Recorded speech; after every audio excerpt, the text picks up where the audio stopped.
Good morning, Phoenix. Welcome to the Good Life with Lance Chair, Dr. Fitness. Weekend before Christmas, so I just want to remind people that, the Food Fest is almost over, hopefully.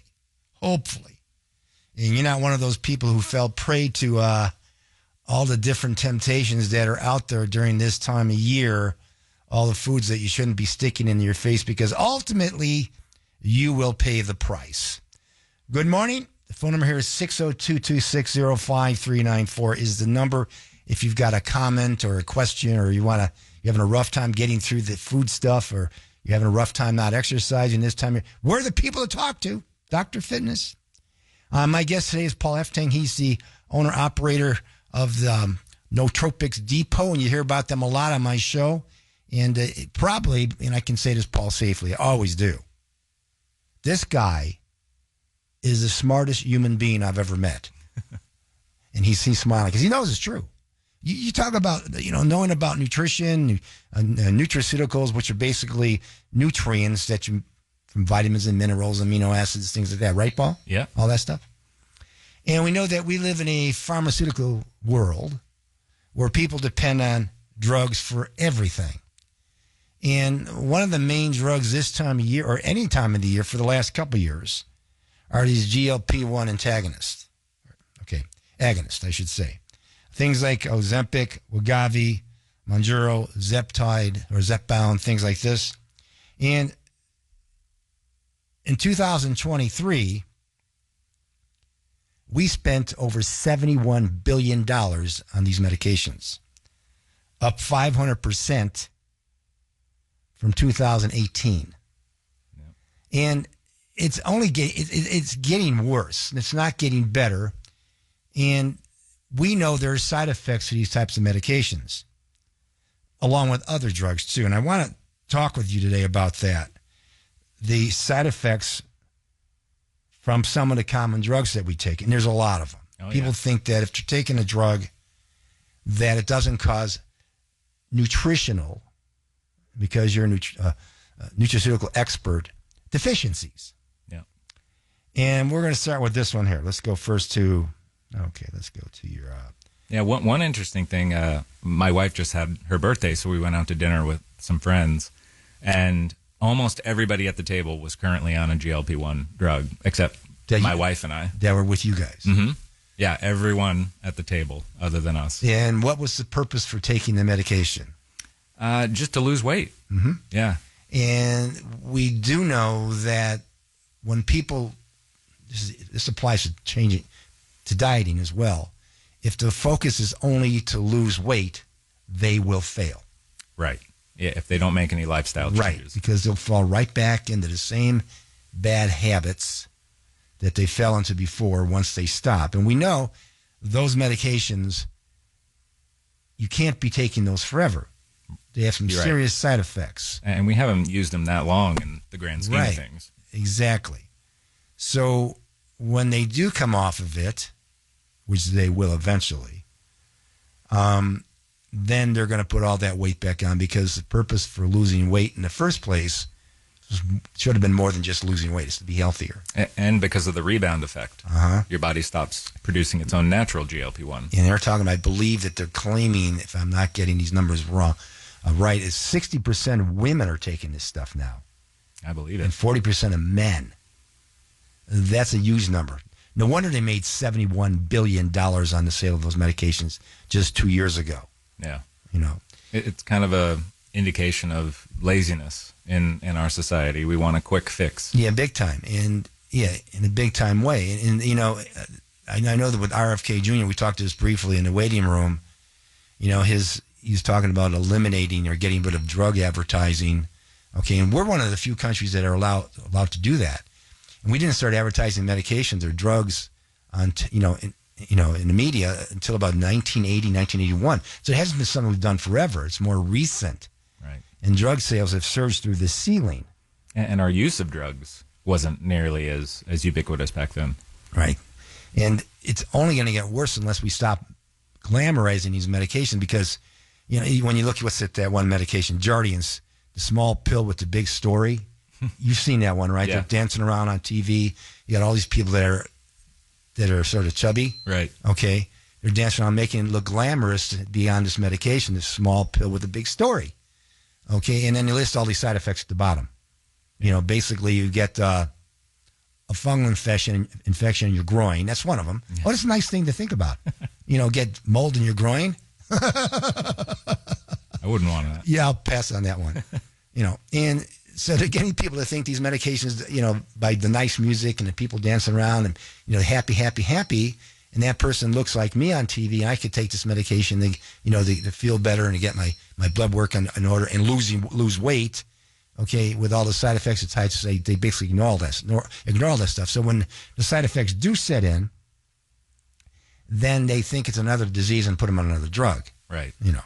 Yeah, I mean, drugs should really be treated like drugs from a doctor. You know, get opinions from your doctor, and if there is a symptom that you need to address right away, get a prescription. But, you know, this marketing makes it seem like, you know, everybody should be on multiple drugs every day for the rest of their life. It's just normal. You know, when you look at even the medical community, if they put people on medication, a lot of times, and of course I'm sitting here with this stuff in front of me, you know, telling us the side effects and the nutritional deficiencies these drugs cause, the doctor should put them on supplements to supplement what they're not going to get from taking that medication. Example, your proton pump inhibitors, your antacids.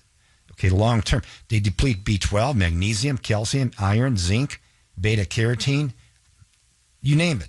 Okay, yeah, PPIs are bad, and a lot of people don't realize. And then you get on to things like metformin, which is a first-line diabetes drug, and it depletes B12. Up to 3% of long-term users become deficient. Sometimes folate, statin drugs. Look at statin drugs. Mm-hmm. Okay, coenzyme Q10. Can lead to muscle pain, weakness, and fatigue. Vitamin D. Okay, now when we look at coenzyme Q10, and it's tied to heart failure, okay, because deficiency there can lead to heart failure, okay, and a lot of people that are taking this, and there's a lot of them, aren't taking CoQ10, right? And then it can lead to heart failure, and also they'll just tell you it's just part of, you know, you have an unhealthy heart because of cholesterol, okay, and they get them on more of this stuff, okay. Or they move them around from one statin to another, seeing which one causes less problems, when in essence they all cause problems. Then you get to diuretics, okay, which cause magnesium, potassium, zinc, calcium, B1 deficiencies. Okay, then you get to antibiotics, which do all kinds of things. Malabsorption of vitamin K, biotin, B vitamins, again, magnesium, iron, zinc. It goes on and on and on and on. And antibiotics kill off your probiotics, which have knock-on effects. And so the point I'm trying to make is when people are taking medications, and a lot of them out there right now that we're talking to who can hear our voice, need to pay a lot of attention. Yeah. If you're on these medications, you think you're going to get what you need from your diet, you got another thing coming, because you won't. And so, you know, when Paul comes on, we talk about Nootropics Depot and the products that he produces, because we know that in the nutraceutical market, I believe, if I'm not mistaken, up to about 70% or so, you can correct me if I'm wrong, of the products that people buy, what's in those products is not necessarily in the products. Right. Is that correct? Well, and it depends on which specific product you test. Some ones that we've tested, 100% have failed. You know, some of the more specialized bodybuilding ones especially, they all fail. And that's sad, because people are putting up, you know, money for something they think that's going to help them, and it really doesn't. It's just a waste of their bucks. Yeah. Oh, speaking of bodybuilding products, by the way, your creatine's really good. Oh, good. I'm serious. I've taken myself, and, you know, I'm 70, and I'm pretty fit, and I've noticed a big difference. And I know Jim, who's my show producer, he's seen a major improvement, okay, since he's been on it. So that's anybody out there who's looking to take more than bodybuilding, it does that helps all your cells because you're producing ATP. Well, and a lot of people don't realize that creatine has cognitive effects as well, especially if you take 10 grams a day. there's a lot of really nice cognitive effects. It's not just for bodybuilding. Right. People think it is because it's advertised for building muscle, which it will do. Okay, but you have to lift weights in order to build muscle because you stimulate the muscle cells and you have more growth, things like that. But when you're looking at all the muscles in the body and all the cells in the body, and creatine's made to, you use creatine to make ATP, which is energy for the cell to function on, okay, then it's beneficial for the whole human body, every cell in the human body. Right. Okay, so and I'm going to put a hype in for that. So if you're out there and you're lacking energy everywhere, muscular energy, brain energy, heart energy, then I would definitely get on Nootropics Depot's creatine. Okay, and you can go to the website to find that at Nootropics Depot. I'll spell it out. Nootropicsdepot. Nootropicsdepot.com. And they can take a test on the left side, correct? Yeah. Just put creatine in there. Take the quiz. Yeah, or they just search for creatine if they Just know exactly what they want. And it'll pull up. It's really inexpensive, and there's no taste to it. Right. Which is really good, too. In fact, I have some in my bottle here. It dissolves really, really well. Okay, anyhow, you're listening to The Good Life with Lancer Dr. Fitness. This is 550 KFY. My guest today is Paul Eftang from Nootropics Depot. We'll be right back. Welcome back to The Good Life with Lancer Dr. Fitness. That's me. The phone number here at the studio is 602-260-5394 is the phone number. And my guest is Paul Eftang from Nootropics Depot. And, we're talking about just generally health in general. And, this time of year, people have just taken, and they put their health on the back burner. Mm-hmm. It's terrible. Because I mentioned last week that 65% of people, after the first of the year, they're going to go on a diet. Right. Okay. And, you think those are big numbers. If 65% of the people were on a diet and they stayed on a diet, we wouldn't have a weight problem. Right. Okay. Say they go on a diet and within 30 days, 60% have quit. And within 60 days, 90% have quit because they went on the diet for the wrong reason. Okay, and it should be lifestyle change. It should be for improved health, more energy, the ability to be functional. That, in the long term, then they'll stick on it. And then we also talk about, this time of year, people are taking medications. They think that if they abuse themselves, they'll just take more drugs. Okay, and taking more drugs lead to more nutritional deficiencies, which we mentioned briefly before the break. Okay, which lead to more serious problems. Okay, down the road when the lifestyle change should be front and center to what they're actually doing. And I've always, part of my health program, nutritional program, has always been the inclusion of supplements in my diet. And without bragging, I can safely say, being 70 years of age, I don't look 70. I don't feel 70. And as far as my functional ability, it's not 70. Right. Okay. And I really believe it has a lot to do with what I eat and my exercise and my supplements, And when I met you about almost 2 years ago now, and I exclusively went on your product line, and I've seen definitely a big difference. We talk about taking, Tomcat Alley.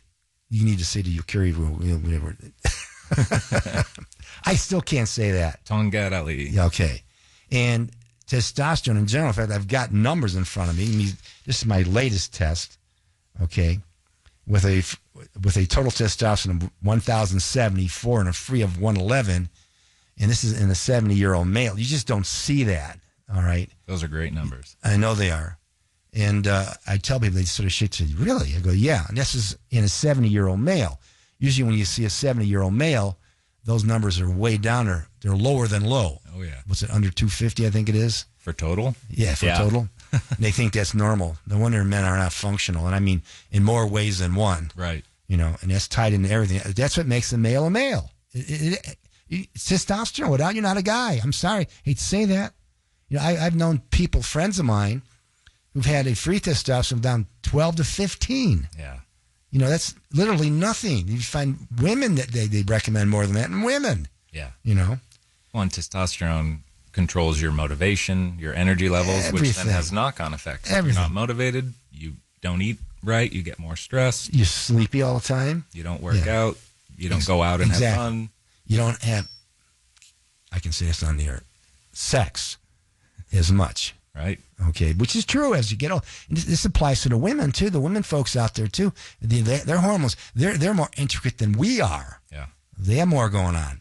Okay, so hormonal changes as we get older are instrumental in how we feel. Okay, not only physically, but also mentally as well. Okay, we think, and you go to your normal doctor, okay, and they're starting to change now. And they'll just say, it's just because you're getting older. Right. That's the wrong thing to say, because in this day and age, you can do things that help to improve that. And one of them is taking natural supplements, okay, like your Tonkat Alley and you Carry Max. Am I saying that right? Uricomax. Uricomax. I got it almost right. Okay.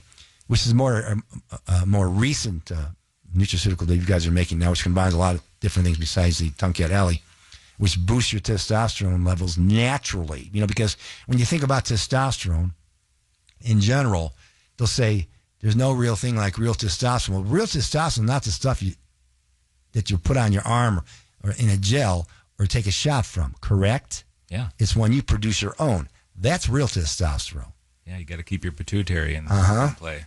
And so when you get the impression by taking a shot, okay, that's going to boost your testosterone. It will boost your testosterone, but you'll suppress your own ability to make your own testosterone. And in the long haul, you're going to be in a whole lot of trouble.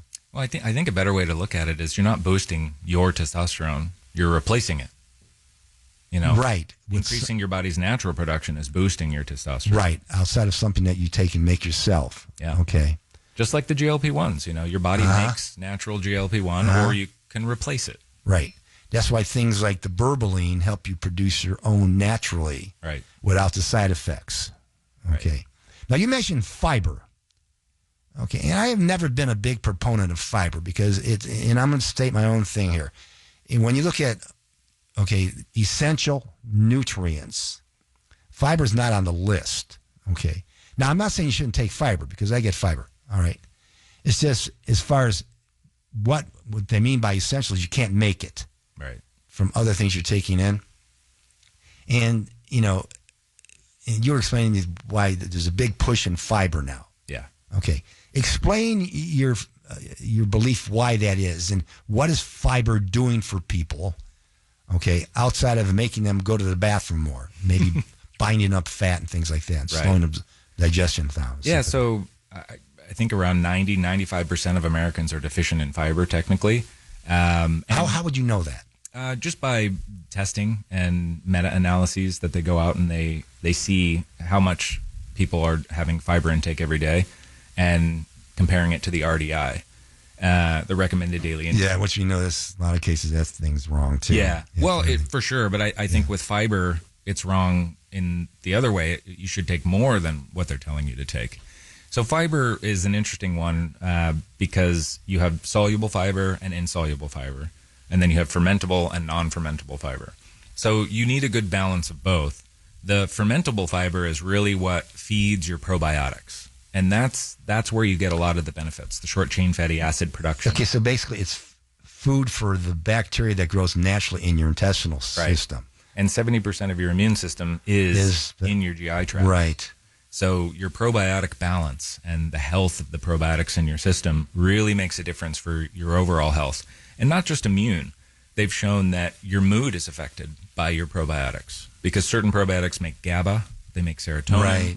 They make signaling molecules that then go and do stuff in your body that affects your mood. And so we were saying that prebiotics that are made by certain fibers, are food for the bacteria, that are health promoting. And that a lot of Americans are not getting. I believe that part. And that's fermentable fiber is prebiotic fiber. It's just different words for the same thing. Right, fermentable. So it's fermentable by various probiotics. Yeah, and our lifestyles today basically kill off the positive bacteria. Right. Okay, and our digestive system, which then lead to health issues. And I might also explain part of the reason why, and I'm not bragging, believe me, don't take me wrong, that I don't get sick that often. Mm-hmm. Again, my supplementation with nutraceuticals, and I eat fiber in my diet, and but I mean, I don't get sick that often. I don't get colds. Okay, you know, once in a while I'm going to sneeze, but I keep my sinuses clean. But the whole point is I just don't get sick that often. And this time of year, people get sick a lot. Right. You know, because when they're not eating correctly, they're feeding themselves with junk food. Okay, and those good bacteria that's supposed to help their immune system literally has died off on them.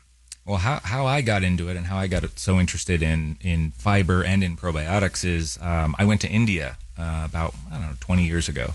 I was teaching at the time, teaching telecommunications. And when I went to India, after a few days there, I got really, really, really sick. My heart almost stopped. My blood pressure went to 70/30. And I woke up in a hospital room. Holy jeez. Yeah, with IVs in my arm. And I was sick for 6 months. I flew back to the United States, and I was just sick for 6 months without getting better.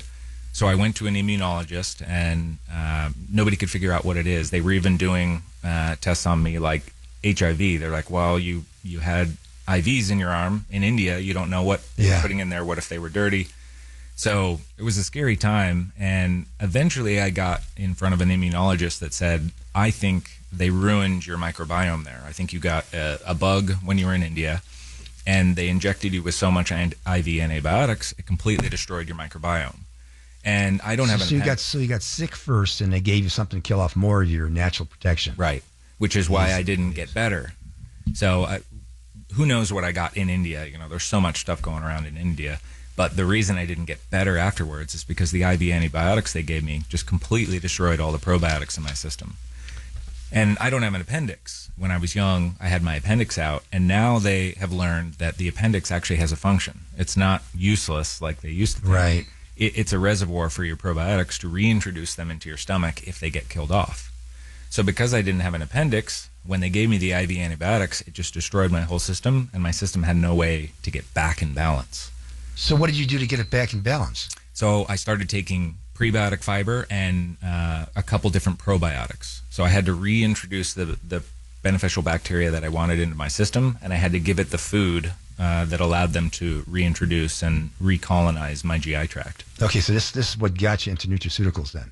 Yeah, this is what got me specifically into probiotics and the microbiome. But what really showed me that the probiotics in your system have a much bigger effect on your overall health than I think a lot of people give credit for.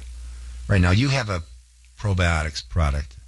Prebiotics. We have Infinigreens, which is greens with prebiotic fiber in it. And you got that perfected now, right? Yeah. And then we're coming out with an actual fiber supplement soon. I need to get that from you.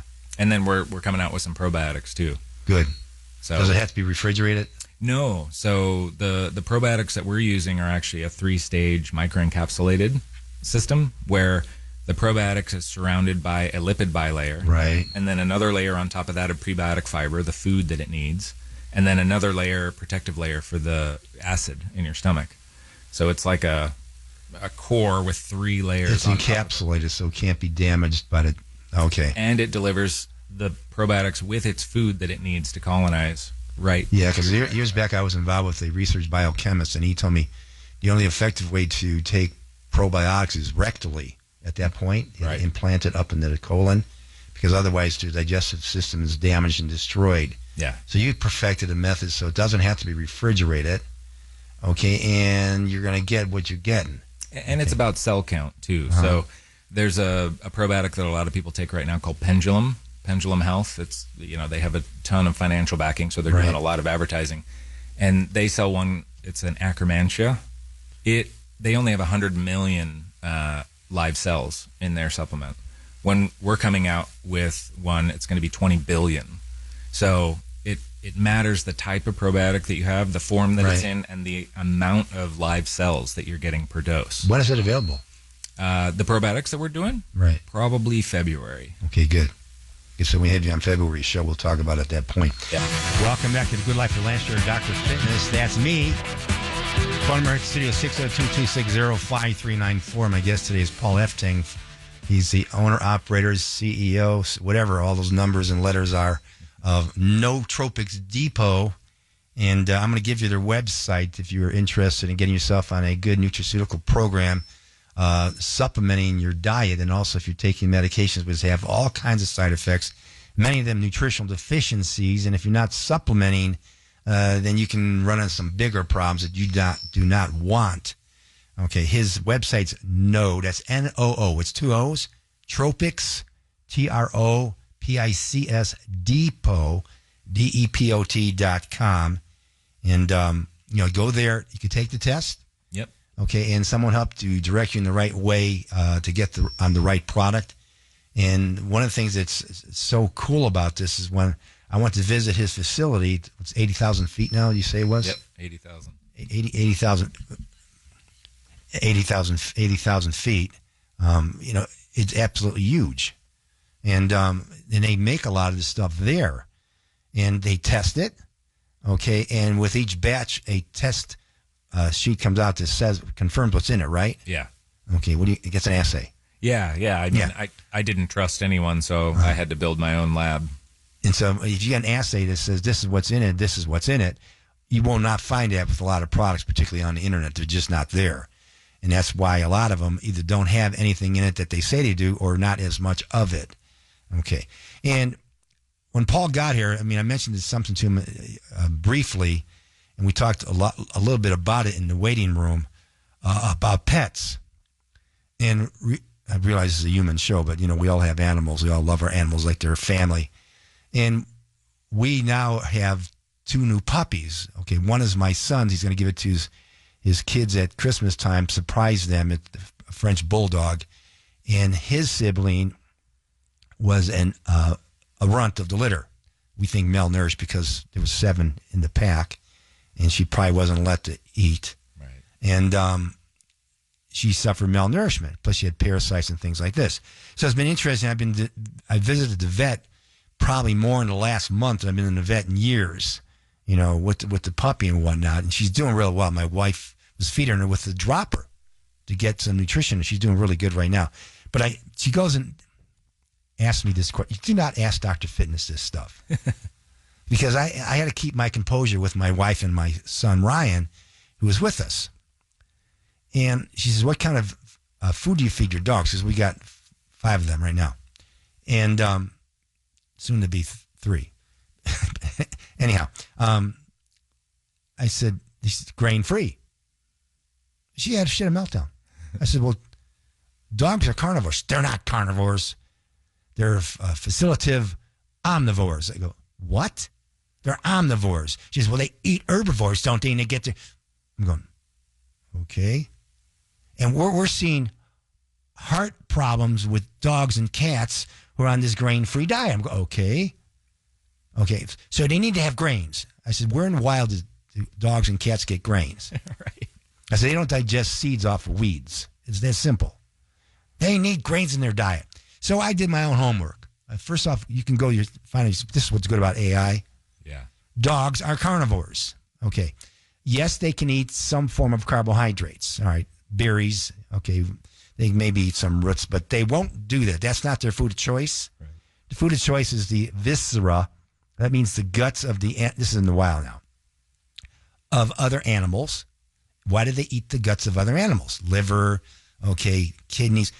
That's where the nutrients are. Right. It's not in the muscle meat, even though they'll eat that. They like meat. Okay. They'll eat the bones too. There's nutrients there. Okay.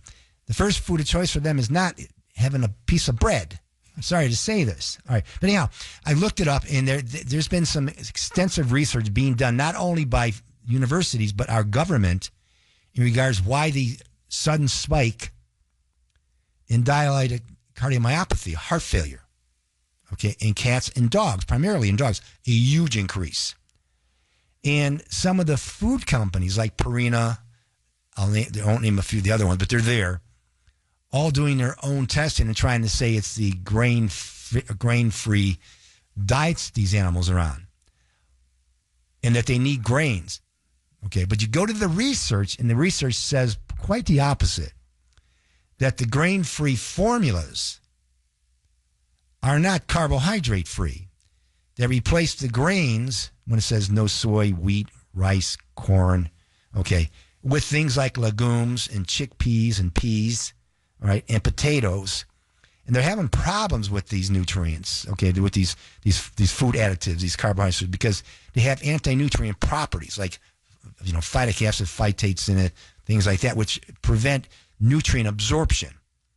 And one of the issues they were concerned about was a taurine deficiency. You remember a few years back, Paul, when you said some of these vegetarian head cases feeding their cats a vegetarian diet. Right. And the cats are going bonkers and getting sick and stuff like that because of the lack of taurine. Because they need taurine, just like dogs do.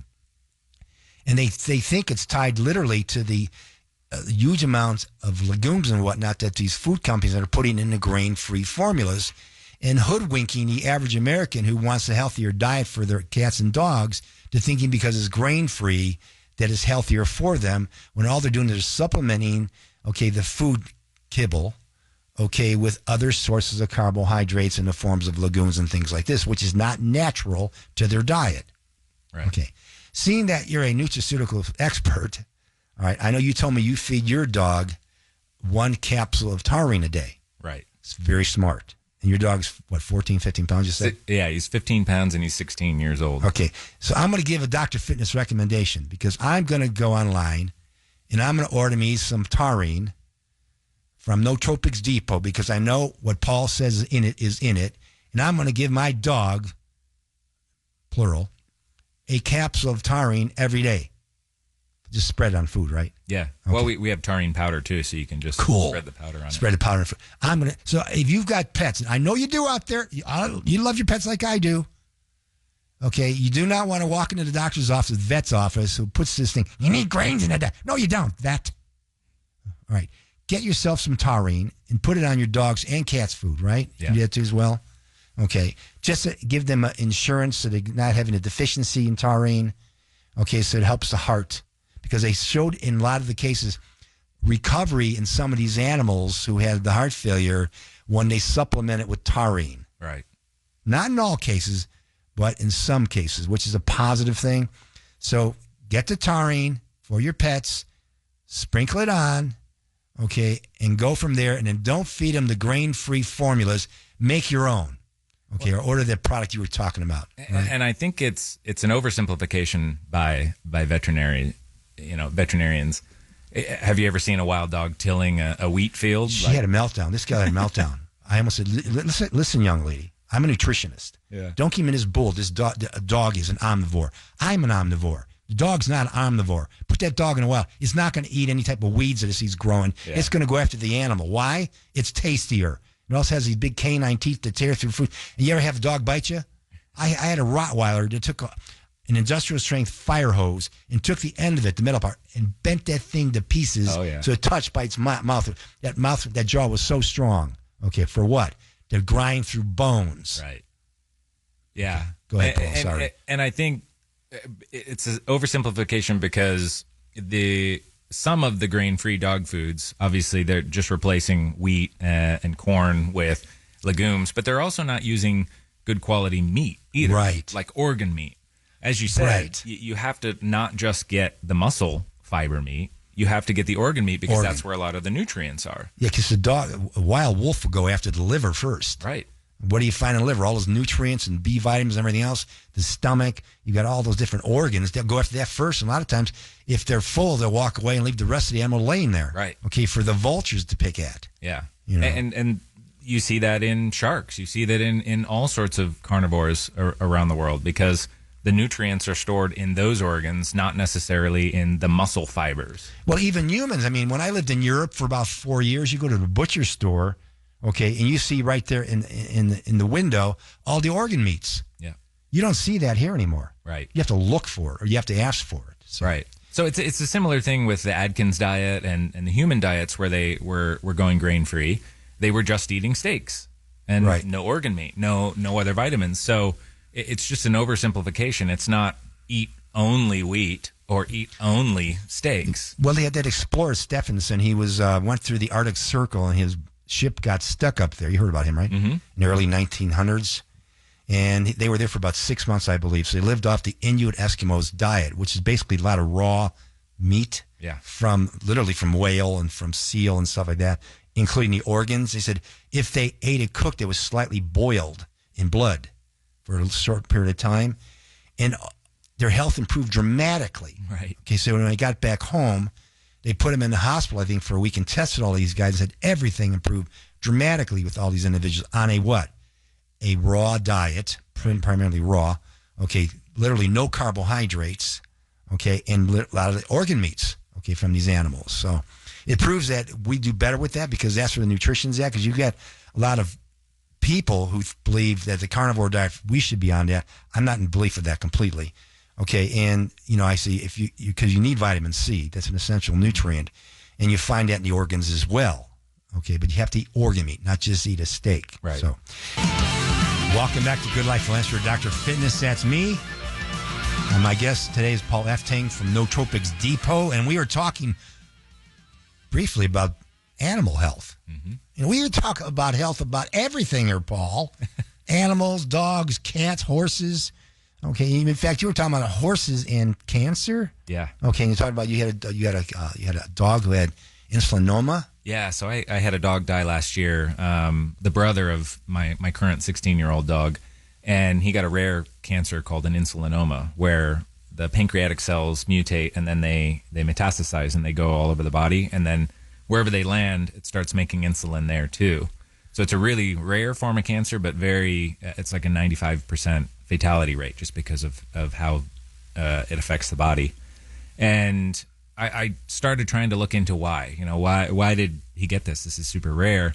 And I started looking at nutrition, and I'm like, okay. Okay, now you guys need to pay attention to this one. Go ahead, Paul. What could be the link? And I started researching the ingredients in the dog food I was giving him because I was feeding him. It's a company called Now Fresh, a very highly rated dog food made in Canada. And I started looking through the ingredients, and it was kind of eye-opening because I saw alfalfa in there. And I'm like, okay, that's a little weird. I've looked into alfalfa a lot because there's a lot of alfalfa farms in Arizona. They use a ton of water. Saudi Arabia is growing a lot of them. So I looked into alfalfa a lot. I'm like, what's going on with this alfalfa? And I found some studies where they were showing there were mycotoxins and other toxins on the alfalfa that was going into horse feed. And some horses were getting sick from this tainted alfalfa. So I thought, well, maybe there's a link there. Maybe some of the pet food companies are getting the same tainted alfalfa that the horse feed companies So are. they're using moldy alfalfa is what they're doing. Potentially, yeah. I mean, I didn't test for mycotoxins in the lab. I didn't have any more of that dog food. Right. But they're using alfalfa in dog food. Right. Yeah. So I'm like, okay, I thought I was being healthy for my dogs. I did a ton of research on this food, and there's just so much misinformation online. And so I started researching more and using the new AI tools, and it was really eye-opening. So that's when I moved to, it's called Badlands Ranch. Okay. And I have no affiliation with them. Badlands Ranch? Badlands Ranch. And it's actually run by Katherine Heigl, the actress. She quit acting and started this company to focus on pet foods and pet wellness. Okay, because it was producing aflatoxin, which comes from Aspergillus niger. Mm-hmm. In other words, black mold? Yeah, mold. Okay. And then there's some beetles that grow on alfalfa that secrete a toxin. And we do know that aflatoxin, a mycotoxin, it's a fungal poison, is used in laboratories to initiate cancer in normal cells. Right. All right.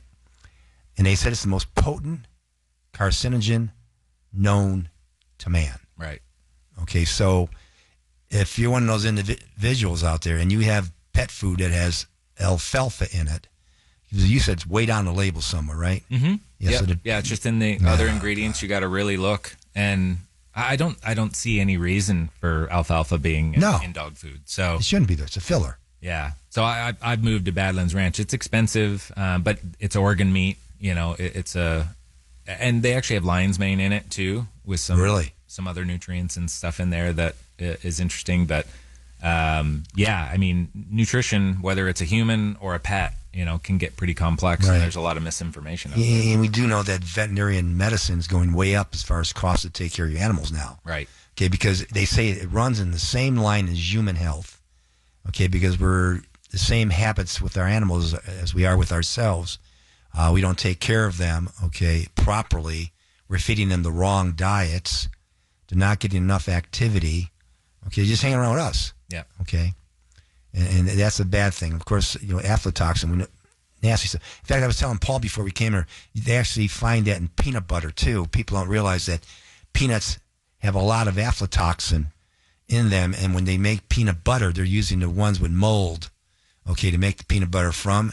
And probably the worst culprit of this whole thing is corn. Yeah. People don't realize how bad corn is. One, and aflatoxin, the mycotoxins in general, are from improper storage of grains. So they harvest them, and then they store them improperly in moist environments, and then it grows the mold. Yeah, that's why the farmers in the old days used to get black lung from breathing all the mold in from the storage, whatever you call them, bins, where they store the grain in, which grow the mold in there. Yeah. Okay, and of course that's used in animal feed. Okay, and also in our food sources as well. So when you give them the animals, they get that stuff into the food supply, correct, Paul? Yeah. Well, and testing for it just isn't, it's not being done nearly enough in human foods, much less animal foods. Well, I have a brother who's a butcher. He said years back this is in Chicagoland, he said they would take a side of beef, don't get grossed out by this, and they cut into cancer. They cut the cancerous part out and cut the rest and put it on the shelf to be sold. Jeez. Yeah, literally. Well, and now you have the chronic wasting disease with the deer around the country. Yeah, I find it more in the Midwest. That's real bad years back. Yeah.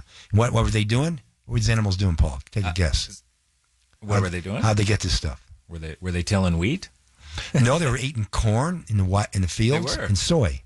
Okay. Yeah, the farm fields. In the wintertime, it just lays there, whatever they can't harvest, and basically they're eating that stuff, which is not natural to the diet in the first place. Right. Okay, in the wild, they can't find corn. Hard to say that. And soy here. Okay, soy in America? Come on, that's from the Far East. Okay, we brought it over here, correct? Yeah. Yeah, it wasn't natural here. Okay, so if you're interested in getting more information, you want to get yourself on a good line of supplements from their berberine to their Tonkat Alley to the Eucarimax. Uricomax. Okay, if you have testosterone problems, get a hold of Paul's company, Nootropics Depot. It's NOOTROPICS Depot.com. Okay, take the quiz there, and they'll get you in the line with the right stuff. So if you're one of those individuals, you're concerned about your pets, okay, you got to get the taurine. Okay, if you're trying to pick up weight loss and you don't want to take those GLP-1 drugs, get on the berberine, correct, without the side effects. If you're having a problem with testosterone, guys, Tonkat Alley and the other one. Uricomax, okay, because they worked out well. I gave my numbers earlier. Okay, I'm going to say them again for you guys out there. If you have low testosterone, and they're going to tell you the only way you're going to get it back up is to take shots or put that gel on you, okay, which have side effects and keep you from producing your own. Okay, my numbers are total testosterone. Last test I had was 1,074. Free testosterone, 111. Okay, and that was from about 4, 5, 6 months ago at the latest. Okay, 1,074 total and 111 free, and I'm a 70-year-old guy, believe me, okay? And I'm not going to tell you that you're going to be 50 or 40 again, but if you can feel closer to that, you're going to be much better off. It can improve your sex life, energy, okay, your vitality. It helps prevent visceral fat, correct, Paul? Belly fat, which is common to guys. And ladies, you need this stuff too. Now, what would a gal take here, Paul? I would say probably our Systemax. So Systemax is made from Systanch. It's another, it's actually a holoparasitic plant that doesn't make its own chlorophyll. It just lives off of another plant. And it increases testosterone as well. The thing with Tongat Ali is it can lower estrogen, which is good for men, but women generally want to keep their estrogen up. So Systemax is probably better for the ladies. Okay, you can go to his website at Nootropics Depot, NOOTROPICS Depot.com, NOOTROPICS Depot.com. Take the test and get yourself in line for the new year that's coming up just in the next couple of weeks. Paul, it's been great having you on again. Yeah, thank you. We'll see you next year. Yeah. Okay, you have a nice Christmas and nice New Year's. You as well. Where we go in the next couple of weeks, guys. See you next year. Merry Christmas.